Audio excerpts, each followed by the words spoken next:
Islam, everyone. Today's Ramadan reminder is about patience. Now, if you know, Ramadan is known as the month of fasting, but it's also known as the month of patience. Why? Because we're abstaining from having anything to eat or drink from sunrise to sunset.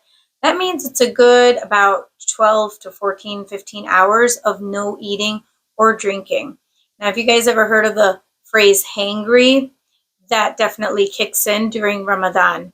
And the best way that we can make sure that we're not bringing our inner instincts out is to have something called sabr or patience.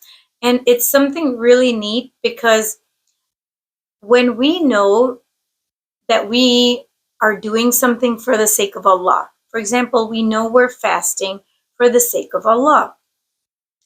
Allah subhanahu wa ta'ala automatically instills it in us as a reward for us of having patience. Now, what is patience?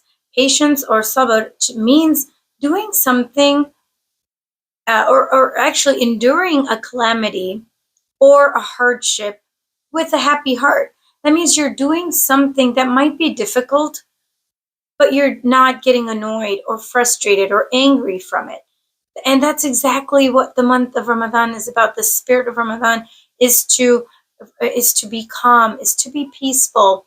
Now, I know one of the ways that I see this in our kids is when they fasted for the first time. Literally, when it was time for them to break fast, they were so calm, so good all day. But this impatience kicks in when you're sitting at the dinner table. You have a wide buffet of food, and you're supposed to be making dua or prayer at that time, but instead you're looking at your watch like, when is this clock gonna turn time for it to be maghrib so I can eat.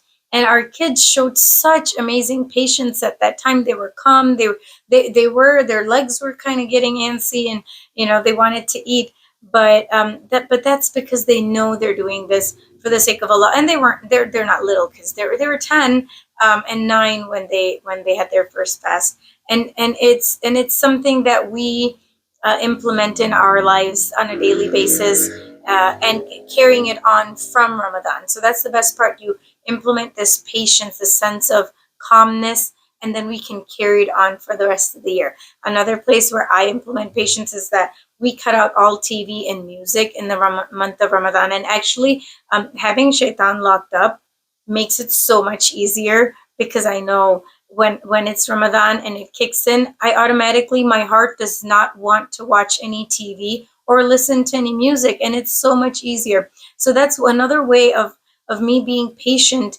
with some of the habits that we have formed throughout the year.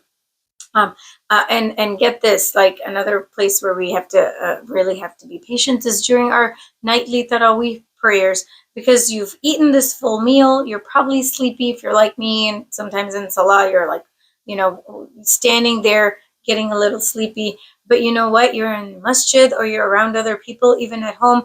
You know that there are other Muslims at that time doing the same thing, and you have patience with yourselves. You have patience with the people around you who others might be getting impatient, and you stand there and you try to focus on your salah. Um, and the best part of passing your patience on to others is by smiling, is by being positive to others. If others are getting frustrated, helping them feel more comfortable. So you're kind of paying your patience, you're paying it forward. And I really hope that, inshallah, we can be good examples of this reward that is given to us from Allah, because I know when we implement patience, we are showing our faith, our iman, because when our iman is strong, we can endure a lot of the hardships, and hopefully, inshallah, with patience, we can increase our iman, and having an increased iman can in turn give us more patience and good virtues and rewards from Allah subhanahu wa ta'ala. May all our fasts and all our ibadah be accepted in this month. May Allah make it easy for all of us. And with that, inshallah, we'll catch you for the next Ramadan reminder. Assalamu alaikum.